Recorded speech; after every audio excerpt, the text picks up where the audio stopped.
works.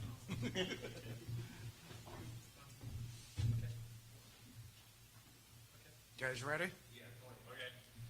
Alrighty then. Good evening, ladies and gentlemen. Welcome to LayerOne. We are introducing ourselves because we're introducing ourselves. I am Matt Hoy.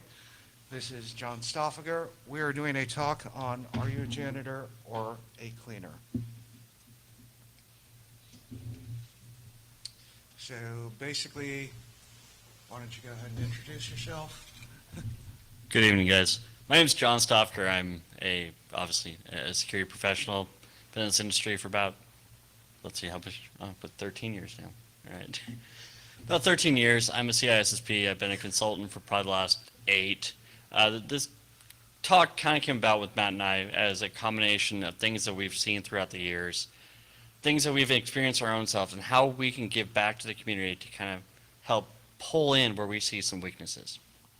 Very good. And I'm Matt Hoy. I play an information security professional. Sometimes I've done this for over 15 years. I have letters and stuff. So why we're here today. Basically, we're here to go ahead and talk about incident response. I'm not going to read my own slide. We all know what's been happening lately. Incident response has actually become much more of a focus due to the fact that there have been a lot of high-profile breaches, and due to these high-profile breaches, it's been amazing to go ahead and see what has been happening as far as the response from we're going to pen test everything and not do anything with pen testing versus, okay, we actually have to go ahead and do something. So our talk, we're going to go ahead and talk about in InfoSec where we have gone ahead and failed and how we're going to go ahead and move forward. A quote to go ahead and take a look at. It's the biggest problem we have within our security industry today. It's the way we've always done things. Or you can take Einstein's insanity is repeating insanity, the same thing, whatever. So what we're here to go ahead and speak about today is, are you a janitor when you deal with incident response? Those are the people that are very content to go ahead and we'll just re-image the box, move on. It didn't really happen. So just incident. Or are you a cleaner? So basically you go beyond re-imaging the own boxes. You actually want to identify your root cause. You actually want to identify your attacker. Know your attacker's capability and actually stop them from coming back. And this is basically something that isn't usually done in incident response. Usually all we do is stop the bleeding, and that's all we do, and then we can go ahead and move on. Which one are you going to be?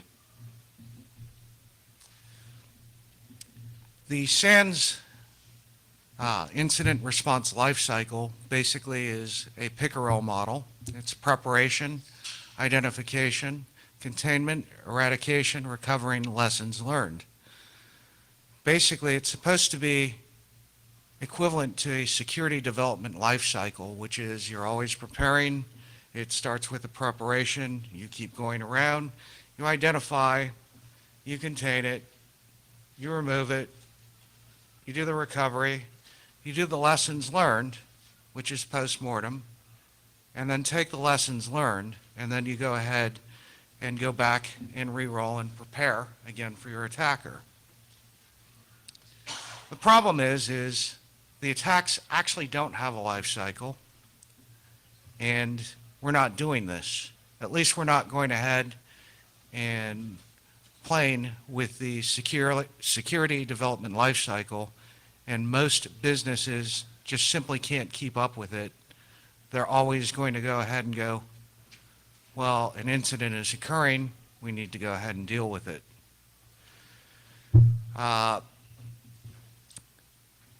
once again, most businesses won't go ahead and take a look at what their actual business goals are. Am I going to go ahead and deal with the attack, or am I going to go ahead and continue to suck at security, as people would say? And with that, I will go ahead and give you John Stoffaker for preparation.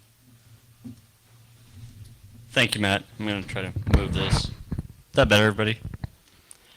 Let's jump into preparation. How are we preparing for an incident, or are we preparing? Currently today within our companies, we talk about preparedness. We talk about doing things the right way. We talk about security, but what are we really doing? It's a lot to read, but we got to look at how we build complex systems. We can't start out one day and say, hey, I want to build the world's best document retention system. That's not how we operate. We start out saying, I want to build something small. You build upon that to get something bigger.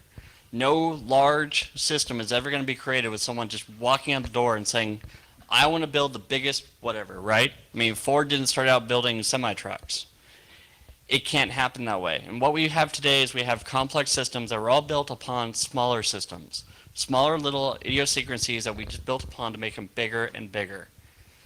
With all that complexity comes the idea that we can have problems within it. We can have vulnerabilities within it. We keep building on top of stuff, and we produce problems with just in the complexity alone.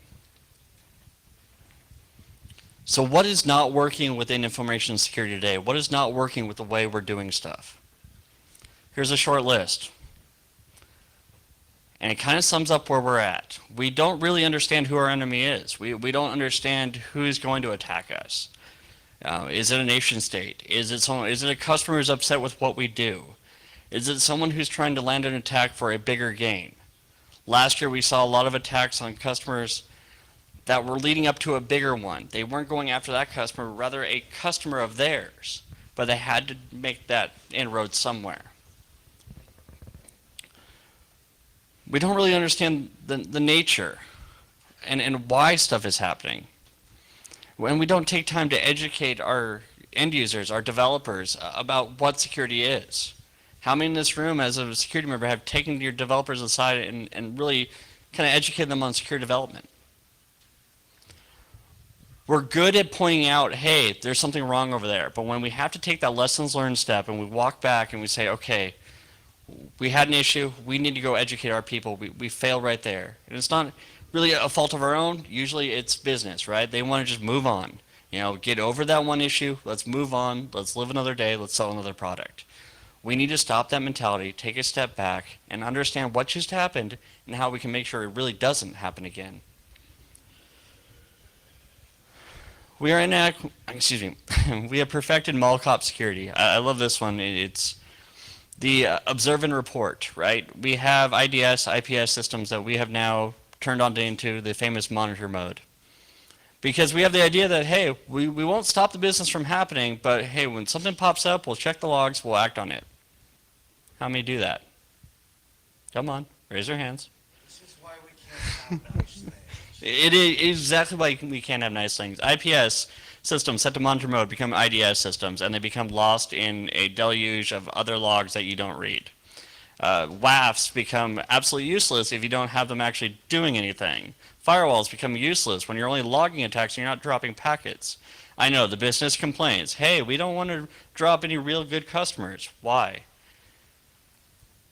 How many potential customers are you going to lose to make up for the cost of a potential breach, right? This is the equation you have to do. How many customers does it take that we deny before it equals the cost if we do get breached? Someone should go ask eBay that right now. Target, right?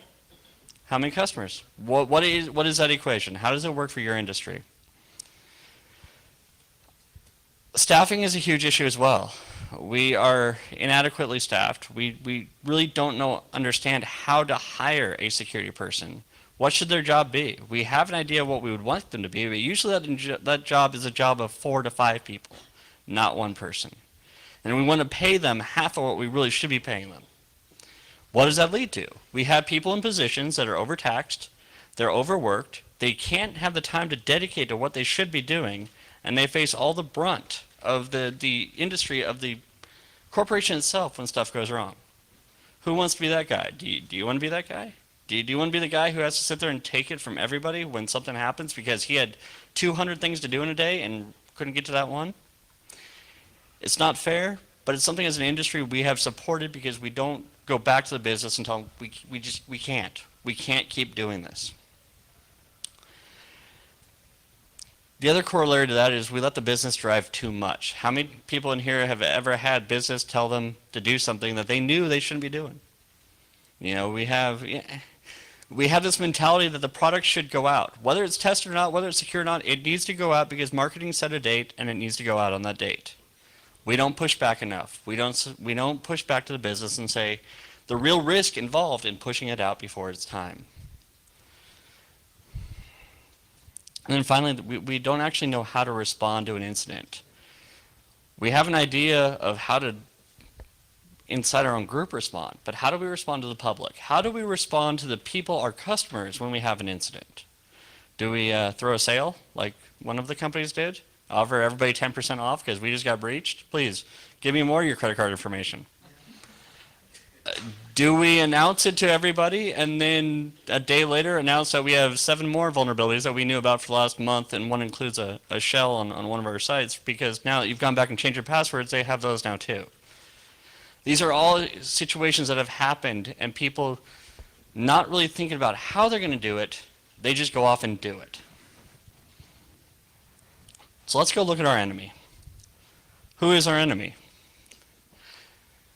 Most of the organized business units now conduct their nefarious activities almost like a business, not unlike yourself. They have everything from an HR department to a recruiting center. They have DevOps.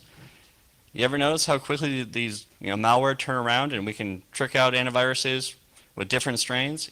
They develop on, within days, not weeks, not months. They can probably push out new product within hours. They have an accounting department. They need to be able to recruit their independent contractors and pay them. They've found an easy way to get people paid, right? Bitcoin, mules, it doesn't matter. They have mastered the art of working for a single vision. They are a company, they are a corporation. If we could only instill those values inside our corporations, we could probably make twice as much of what we're doing today. Fact is, they have a single goal and they all work towards it. You step out of line in there and they just leave you in the dust. Here's some of the interesting jobs they have. If you can think about any of these, from RBN down to any of the other malware networks, they have the same setup. You have a marketing department. They have to be able to sell their wares. They have to be able to list these vulnerabilities or list the stuff that they have sold, the credit cards, whatever you name, the PII, they have to be able to sell it. They need a marketing department. They need to be able to sell their wares. They have an operations department. They need to keep their nefarious agents out there working. They need to be able to support systems internally to have them do their job and get remunerated for it. They have a development environment. They have people who are constantly modifying these things to give out to their guys in the field. They have an accounting department to keep track of how much money they're raking in and how much money they have to sell out. And then they have an HR department responsible for recruiting new talent.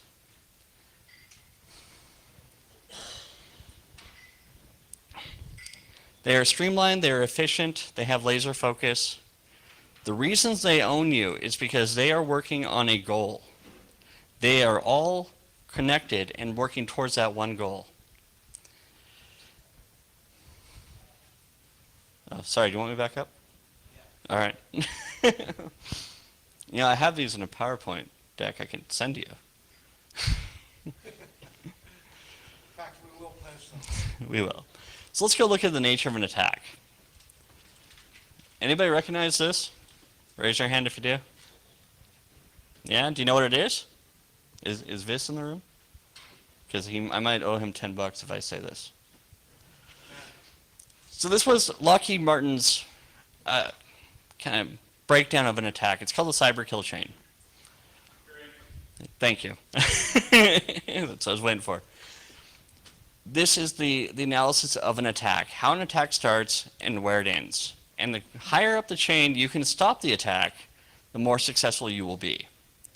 Obviously, if you can stop an attack in the reconnaissance phase, you have no issue at all. But most of us are woefully, we're not even getting here. Usually we find them when they've already set up their command and control. We're done. They probably already have what they came for. They're gone. What have we done?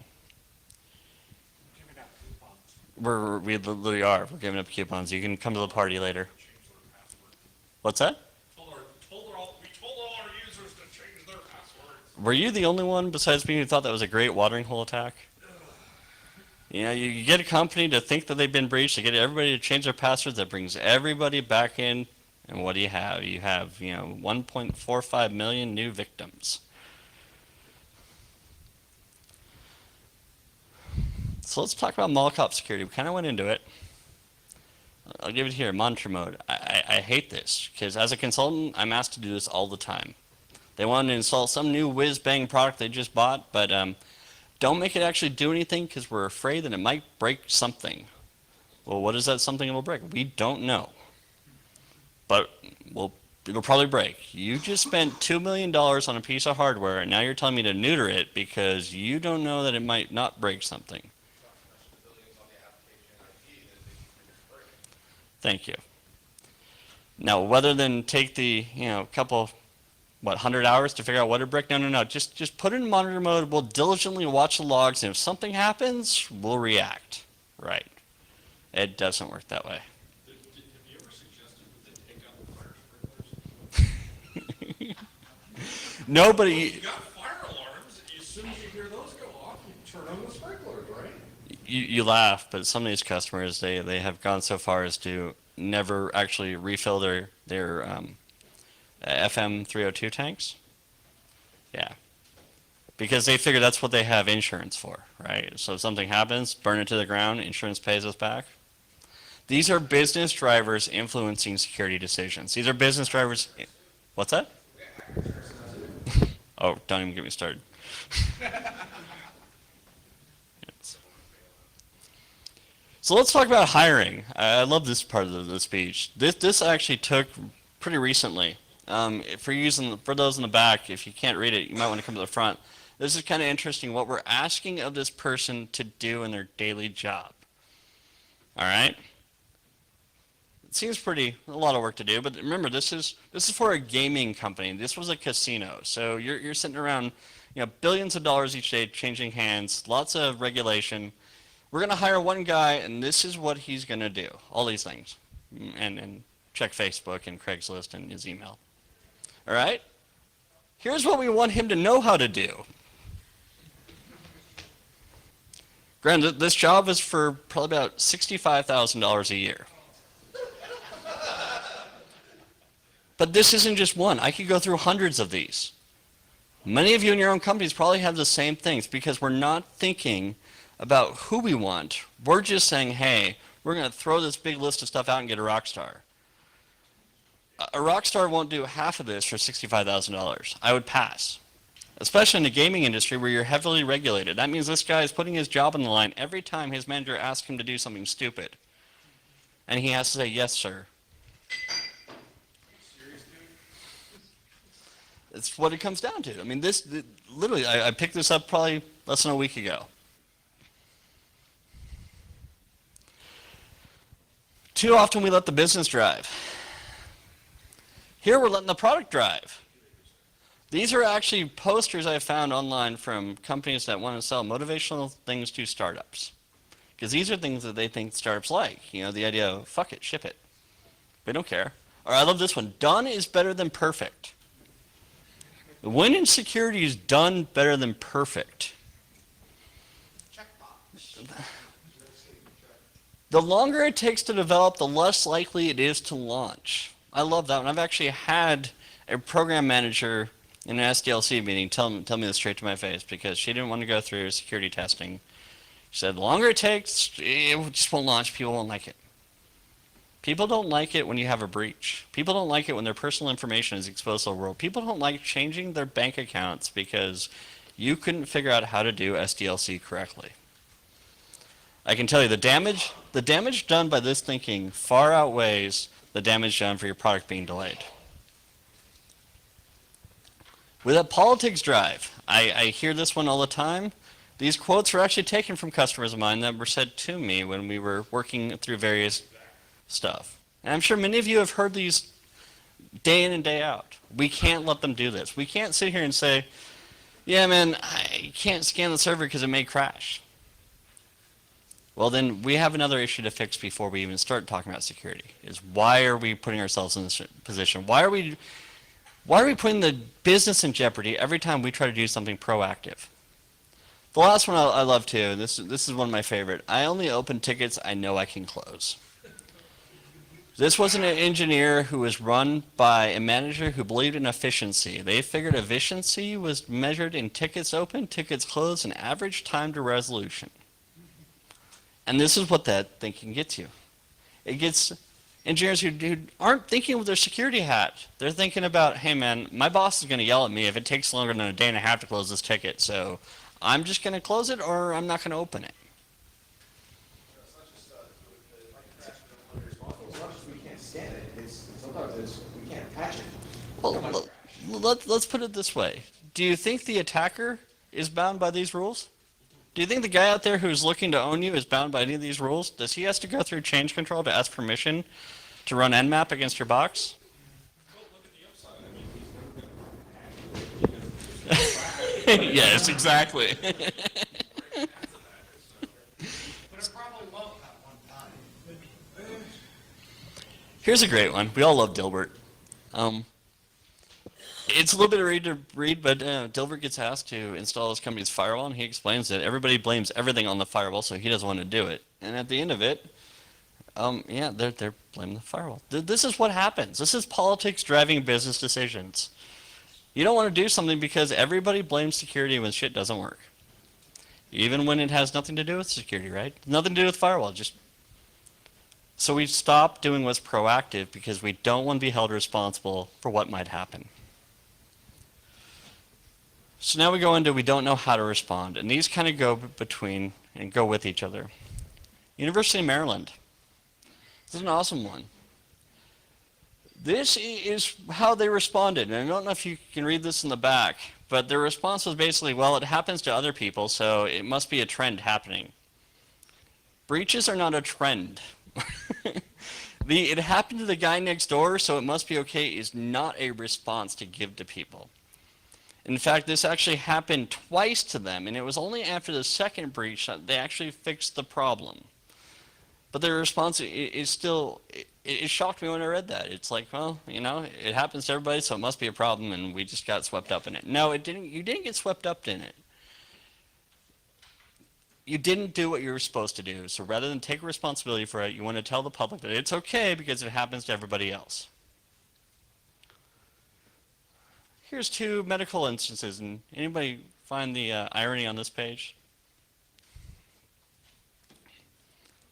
The symbol there, which is commonly associated with medical people, is actually the staff of Hermes. A little joke inside the medical community is there was an army unit that actually adopted that as its symbol, and so the medical facility followed.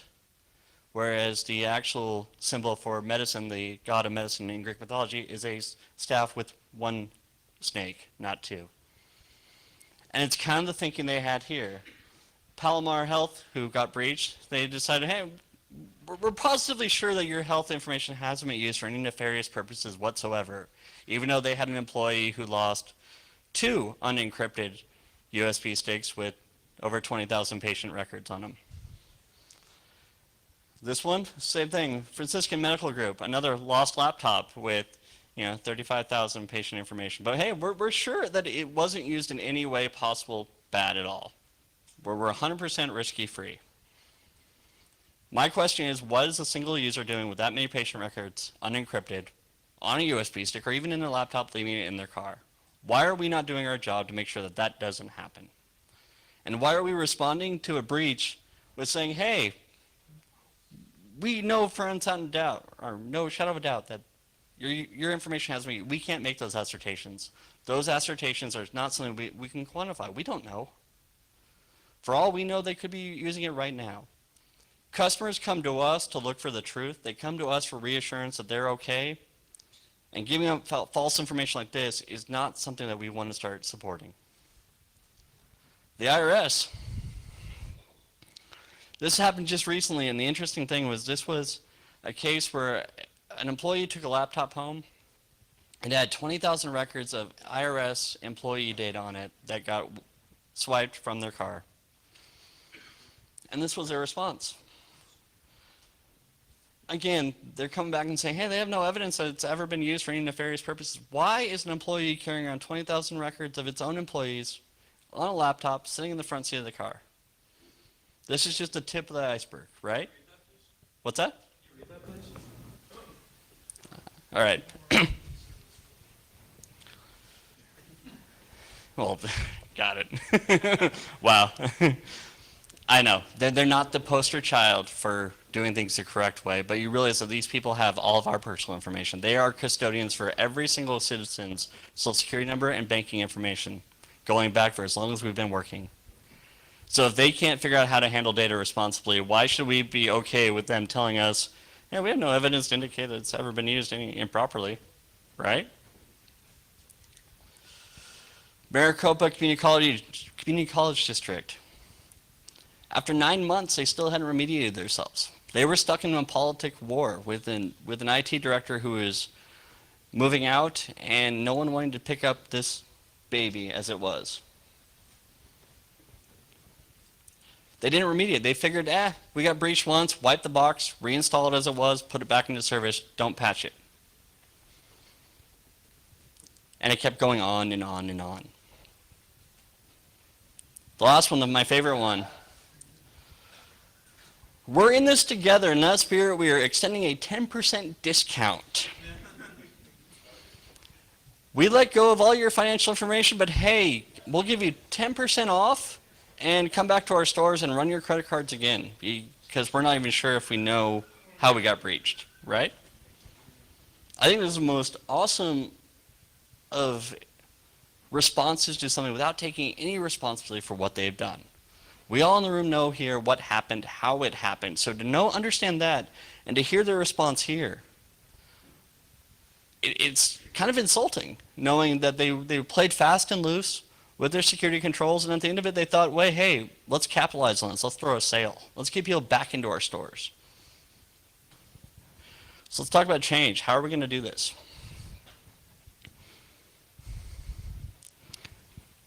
Anybody read Buckminster Fuller? It's actually got some great books like Spaceship Earth. You know, the idea is that change isn't going to come without breaking what we consider normal, without breaking the trends, developing something that people have to move to make it the new version and get rid of the old. So DB Networks did a study along with the Ponemon Institute. 65% of the customers they have surveyed had a SQL injection attack. Okay. Took 148 days to detect, 68 days to remediate, 208 days total. That is 2/3 of a year you spent owned before you did anything about it. Let that sink in for a minute. 208 days. That's 208 days of a security admin punching in each day, reading through logs, doing his daily duties, all the while your information is being pilfered out the back door. For something that's as easily preventable, something that's within all of our purview to do. It's within our own job description to prevent. And on average, it's taking us 208 days to fix it. So how do we fix this? Let's start following the money. Business people, executives, your management, they understand dollars, they don't understand hyperbole. They don't get this technical stuff, they don't get computers, they get dollars, they get cents, they get return on investment. How much money am I going to spend and what is it going to save me?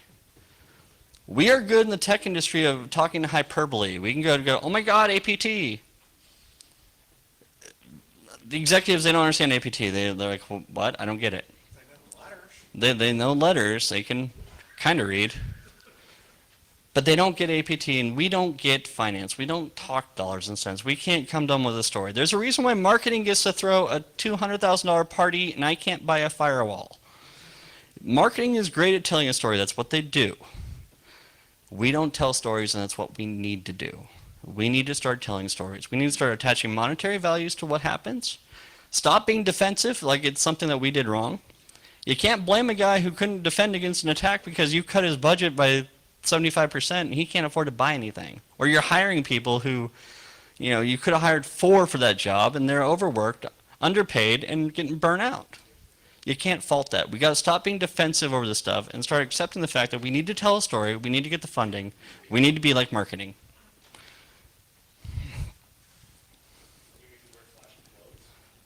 No, let's not do that. Believe me, this is a stretch for me.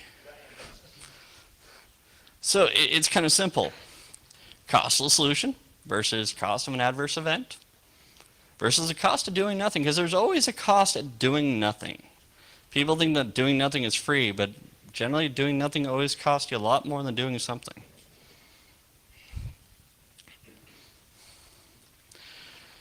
So Symantec, I know what you're going to say, and Ponemon, they got together and actually created this cool little website called databreachcalculator.com. It's pretty awesome at making this story happen. You do a survey, you fill out its questions, it comes back with you with numbers. Numbers that you can put into an email, send over to your boss and say, look, according to Symantec, this is what it would cost if we got breached.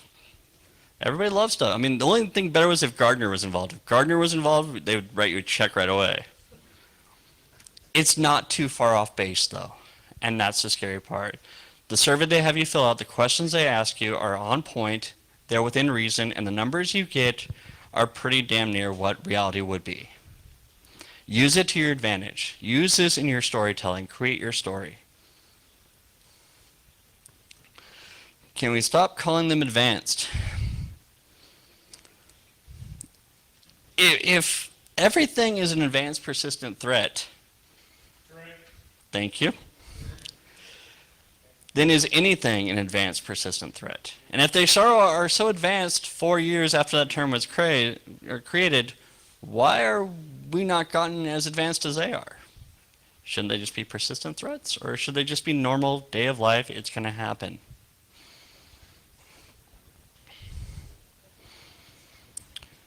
We can't go about attacking these things the way we always have.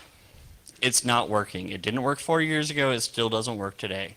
Sandboxing doesn't work because sandboxing only applies to the sandbox they have, correct? If FireEye doesn't have an image for whatever you're looking at, it's not going to detect the threat. The stuff we're doing today is the same stuff we did 20 years ago. Antivirus hasn't changed much. According to Symantec, I think it's dead now. Is that? Yeah, it isn't endpoint dead? Long live endpoint? We need to start doing things differently. We need to start identifying who our attackers are, going after them, and stopping it at its source. But this is the way we've always done it. Thank you. See, he's tying back into what... Hey, we're already starting. The other thing we've noticed is that people are not remediating today. We don't have time to take in remediation. Business wants us to get everything back to normal as soon as possible and just get back with our daily jobs. Remember, the job description we saw, he had about, 50 different tasks they want him to do daily? Everything from write policy down to install new hardware, because we can all do that in a day. Remediation has fallen off the board, and we need to get back to doing it. We need to figure out what happened, fix it, and then go through that lessons learned portion of it where we understand how we can be better. I'll let this one sink in for a bit. Because when you kind of understand what he's saying here, you're going to realize that for as much as we invest in security, we're still getting beat by the cheapest thing they can find on the bottom of the cutting room floor to attack you with.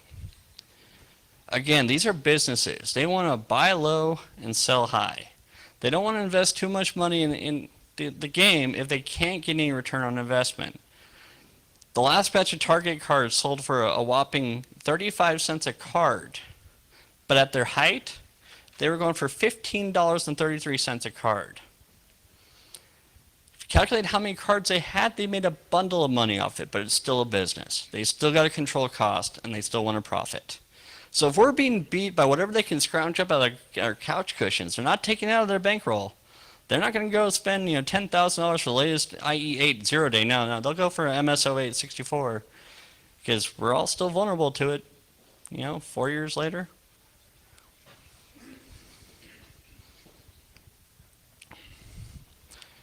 So let's start working harder because we're already smarter. Everybody tells me that work smarter, not harder. I think in our industry, the problem is we've worked really smart.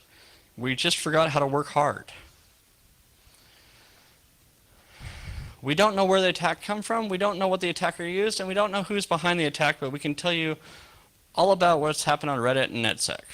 We spend our days learning about stuff. We spend our days practicing, but when it comes to the dance, we fall on our feet because we're not used to it, and we're not given the latitude we can to do what we need to do to protect ourselves. We're kind of put in this little box where business doesn't want us to do anything that's going to ruffle anyone's feathers. Security is everybody's job. If you have someone inside your industry or inside your company who is not taking security the way it should, that should be a vulnerability in itself. If you've got a guy on your team who is sitting there downloading every free app he can onto his work PC and load up with every Trojan, he should be dealt with as we deal with any vulnerability because they're creating work for the security department that is being pushed off and other work cannot be done. Like those attackers, if we're not aligned in a single goal, if we're not aligned in our business goal or our security goals, we can't operate efficiently. And if we're having to waste our time going after people who just don't get it, we need to document that as a vulnerability in itself. We need to get serious about hiring. Dude, I'd always hire a stormtrooper if I could, except they can't shoot worth beans.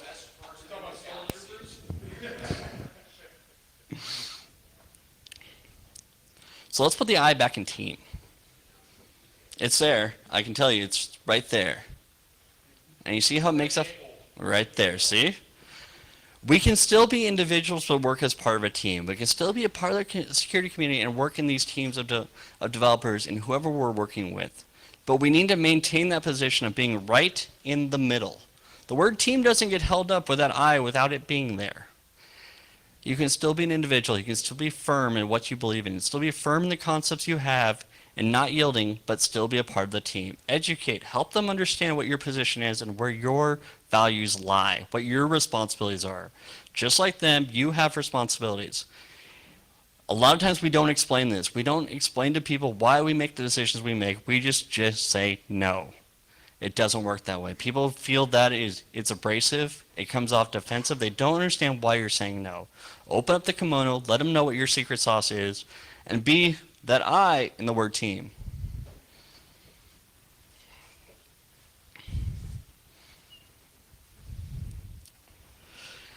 And lastly, as I leave here and turn this over to Matt, we got to start fighting back.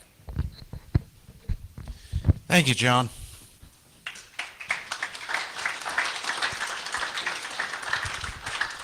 So we see that John has been able to go ahead and illustrate many things as to why things are happening. I'm actually going to go back to actually looking at the anatomy of attack. We're going to actually go ahead and pretty much go back to the beginning. So we are actually not doing the preparation, but the enemy is. Basically, your attacker on your infrastructure, they have no rules. They don't need change management to go ahead and run any scanning tools. If they crash the server, well, they crash the server. We're probably not going to detect it. They definitely don't use checkbox settings in their tools, and they don't have any rules.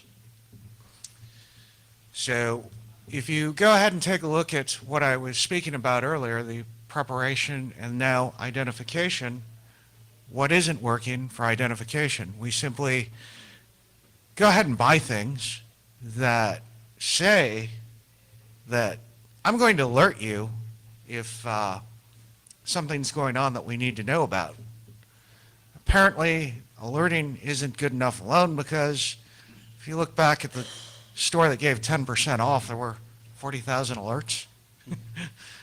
If 40,000 alerts, basically, yes, a day. I was going to leave it at 40,000, but if 40,000 alerts don't wake you up, then what is?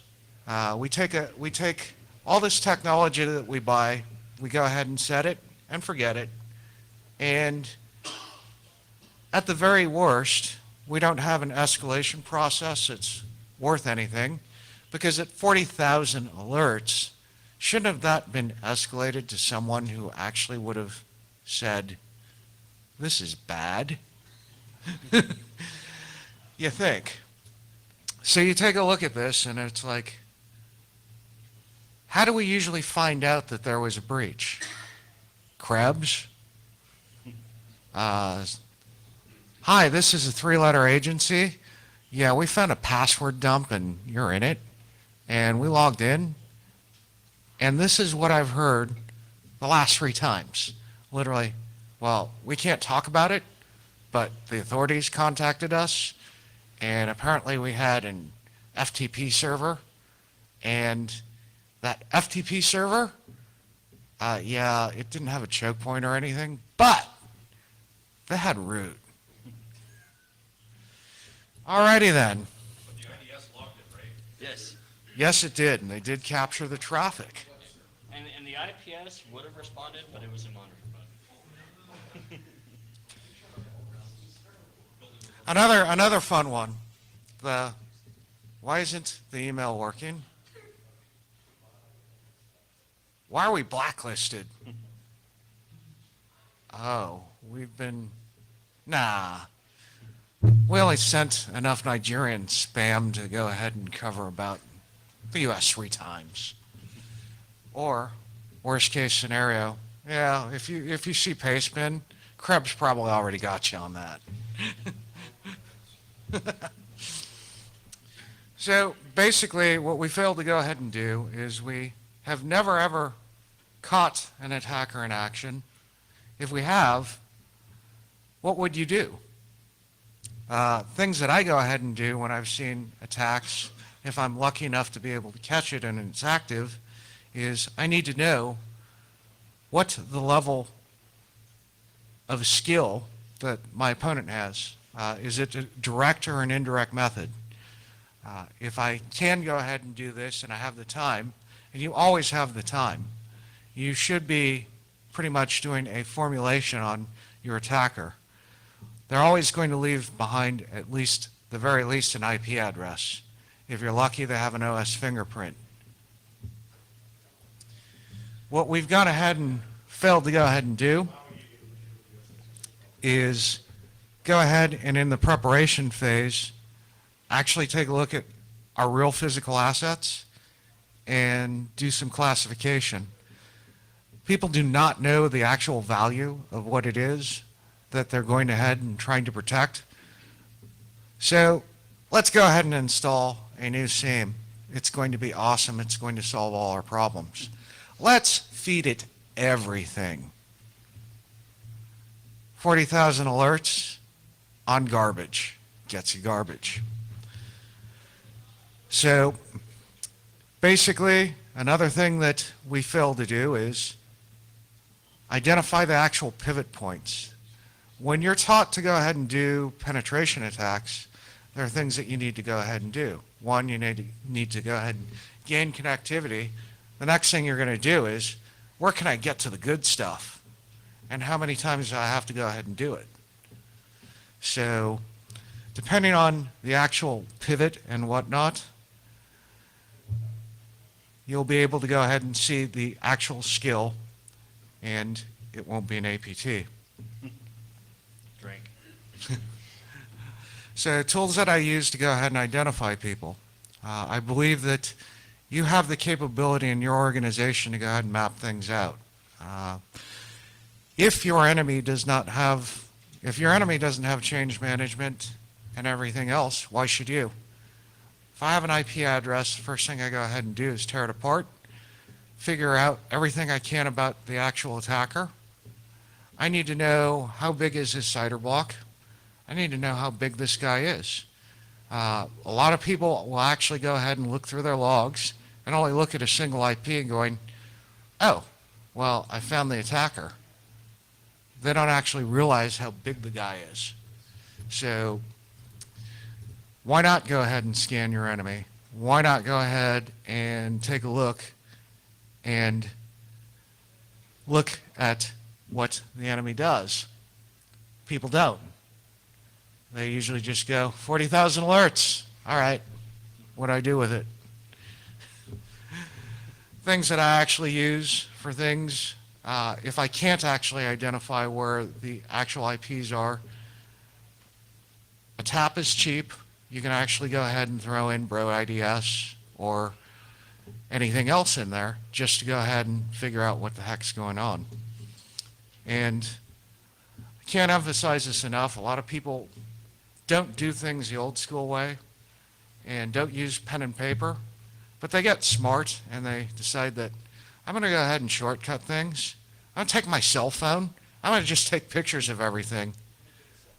That becomes evidence, and you actually might lose your asset for whatever long that that takes to go ahead and go through chain of custody and whatnot. Moral of the story, during an incident, don't take pictures of anything with your own cell phone. Or your companies, Yeah. for that part. That's how I track my passwords. But do you stick it Funny, on the that's how I track monitor? your passwords too. Because I load it to Google and I just look at it online, right? Yeah. Alrighty then. So containment. When you have been breached, let's go ahead and just unplug the machine. And even worse, let's go ahead and, this isn't an actual desktop machine. This is in production. Even better idea. Well, we have that DR site, right? It totally hasn't been patched for 90 days, but it works. Let's go ahead and subject that to them, because if we weren't patched before, we're definitely not patched in the hot DR swap site. So even more things for your attacker to go ahead and play with. But while we're going ahead and doing that, we'll go ahead and re-image the box and just put it back up. Chances are, if your production site got owned, your DR site will get owned just as fast. Or faster, because you're going to have 2 times, 3 times the vulnerabilities. Are they not running client data, or client code in your test instances? Oh, no, we wouldn't do that. Never have client data. And our DR, it wouldn't be pre-prod. It wouldn't be pre-prod. No. You have to do the same database as your, for test as well as. That's not right. I only test my code. I only test my code in product. Yeah, me too. Yeah. Prod's where I do my development. I don't even test my code when I do for product. Awesome. So, a lot of people don't actually go ahead and flush out their attacker.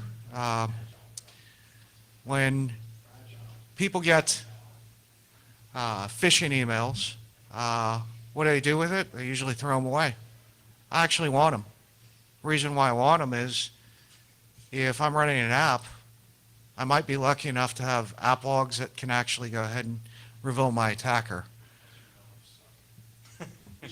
At the very least, I actually can go ahead and create data that I can go ahead and at least find. So what can I make that's unique even if my developers suck? I can go ahead and make fake usernames that I can identify. I definitely can go ahead and know the hash on the weak password that I used to feed the phisher. All of a sudden I get more IP addresses. I now know what this guy is coming at me with. The idea is that if you feed an attacker with fake data that you have categorized, you can obviously pin through your SIM and your logs and find that data that you've just given them. You've actually caused them to identify themselves by what you feed them in their own phishing attempt. It's kind of the same reason with password reminders. You know, just because they ask you what your first junior high school was doesn't mean you actually have to answer truthfully. You just need to know what the answer is. In this case, you just need to feed the enemy in a token that you can use to identify them with later when they try to use your services. But more importantly, when I actually go ahead and feed this information, what you can actually do is you can go ahead and you can actually feed it in slow. And I can do these one at a time at the speed of what I can do human-wise. Or I can actually go ahead and write a script to go ahead and flood my attacker and see if that flood actually comes back. Am I dealing with a human behind the keyboard, or am I dealing with a bot that's actually just going to go ahead and send it right back to me? You need to know, is this a human or is this automated? If it's automated, usually it's easy enough to take down. Unless your attacker is a Korean StarCraft player, they do not type at the speed of light. If you're getting responses back as soon as you send them, chances are you're either dealing with a bot or a Korean StarCraft player. Wow. The Korean StarCraft player would actually give you the responses before you type. Oh, I can't see their hand. Yeah, that's probably true. So basically, in assessing the attacker's capability, after I've gleaned all these things about the attackers, I can obviously take all the IP addresses and then go ahead and look at the CIDR block capabilities. Are they actually using slashes, or are they using one-offs? Attackers have gotten a lot better in the fact that they know that everybody does geo IP location. I've actually known people to actually go ahead and set up an attack based in the same data center under the same CIDR block that you're under, so it actually looks like the spammer is actually sending from a legitimate forged header, because I'm in the same IP range as you are. So are they smart enough to go ahead and do that? That's when I go ahead and do some OSINT. Don't be afraid to go ahead and start ripping your attacker apart. They're definitely doing it to you, and it doesn't take any time at all. So once again, go ahead and scan them. Feel free to go ahead and get direct with your attacker after you go ahead and identify them. It's kind of funny to go ahead and, if all else fails, when I finally actually know where they came from, send them an email. Would you kindly go ahead and knock it off? It can happen. Or you can go ahead and deal with the ISP or provider. Funny thing is I went ahead and I made a call to this guy, and I said, hey,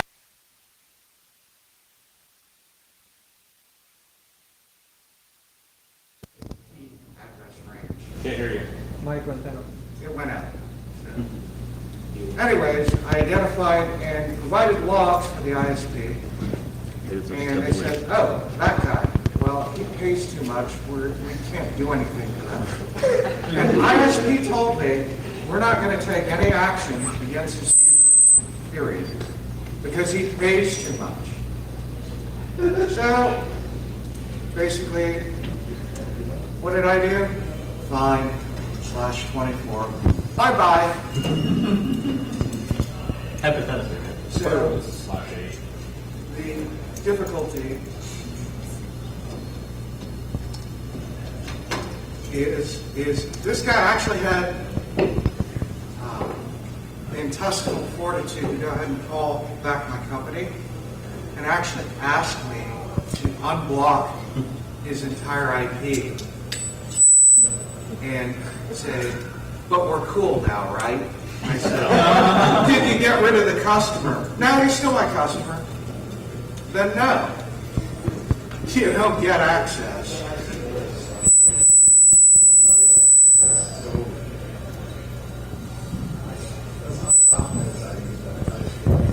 So other things that can be fun is I had another incident where there was some intellectual property that was supposedly leaked. We were provided a single website, and oh my God, there's a poster to a movie that hasn't even been out yet. We went ahead and actually found the watermark to the image, compared it against the one that we knew that was good, and after we knew that it wasn't ours and it didn't leak from us, game was on. So went ahead and found that this guy posted to many different forums, and forums kind of leak IP addresses, and yeah, he had a nice letter coming to him. So, and he used the same email address he always used for every forum, so it's not that hard to find him. The best part is actually finding his home IP address after we directly emailed him saying, yeah, that was really cool, and he wrote me back from his house. And then I actually had a picture of his house from So now, Spokio. Here's the thing that should resonate in all your minds. These are the people that are getting past us. these are the people that are getting past all the security training that we have all had, because they are not bound by what we're bound by. They're not bound by these business decisions that are being made. They're not bound by the people around us that we have to work with that don't quite understand what we do. We don't quite understand what they're doing. They are doing stuff like posting their home IP address on a forum saying, hey, look what I stole from you. Obviously, they're not the brightest thinkers, but they're able to get past us, right? Because our IPSs are in learning mode. Our firewalls don't have the appropriate rules because we can't let the application die. And we have 80,000 alerts instead of 40,000 that we just can't bother to look at. So the last part is lessons learned. Well, if you're doing things differently, you should actually be doing your intelligence gathering, determining your attacker's skill set, understanding the attacker, understanding the motive, usually it's money, and go ahead and not be afraid to go ahead and hit them back, create automated tools. I love Lay's talk on Teacher WAF, new tricks. It was awesome.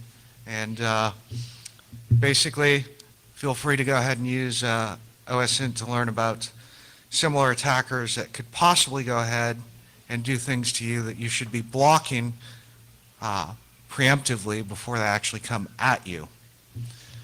So we get to the last part in Pickerel, which is lessons learned. Well, usually they take my report, find the circular bin, throw it away, sweep it under the carpet. It doesn't solve the issue. Hopefully, what you'll be doing is going ahead and everything that you went ahead and did as far as learning about your attacker, you're re-rolling and looking for those same trends. You should be able to go ahead and take those same trends, and now you know who's attacking you, and see similar things and make sure that you're actually making things happen. We can only justify our own existence and justify our own spend and justify our own needs by taking what we've learned in the past, presenting them to management, putting a dollar sign to it. And with lessons learned, we come to threat intelligence. The best threat intelligence you could possibly deal with is the ones that are happening to you by people knocking on your door 80,000, 40,000, millions of times. Do you really have to pay for it when you get it all free every day? The only threat intelligence that's relevant to your company right now is what is happening to you right now, what's coming out of your own devices. You can buy a feed from anybody you want, but it's not going to be relevant until you look at what you have and what you're exposed to and what your machines are telling you right now. And basically that will go ahead and conclude our talk. Thank you all. Questions?